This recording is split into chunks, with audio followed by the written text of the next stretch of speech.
আসসালামু আলাইকুম। আমি আপনাদের সাংবাদিক আলী আসগর ইমন। তবে আমার কাছে কোনো ভালো খবর নেই। বর্তমানে বাংলাদেশে প্রতিদিন 11টি খুন হয়।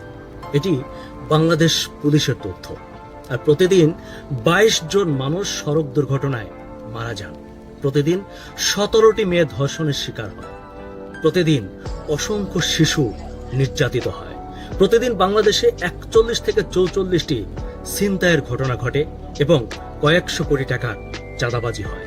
দিন দিন বাংলাদেশ থেকে ভালো মানুষগুলো চলে যাচ্ছে আর খারাপ মানুষের সংখ্যা দিন দিন বাড়ছে। আমরা 2025 সালে হারিয়েছি ভাষা সৈনিক আহমেদ রফিককে। আমরা হারিয়েছি একজন বিখ্যাত গবেষক যতীন সরকারকে।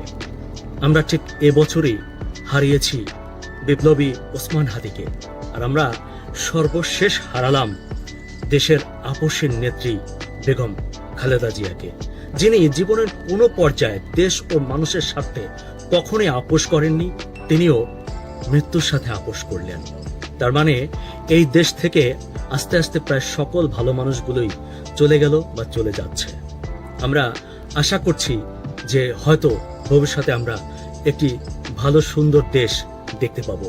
আমরা 2025-এ অসংখ্য গুণী মানুষকে হারিয়েছি, অনেক ভালো সময়কে আমরা হারিয়ে খারাপ সময়ে এসেছি।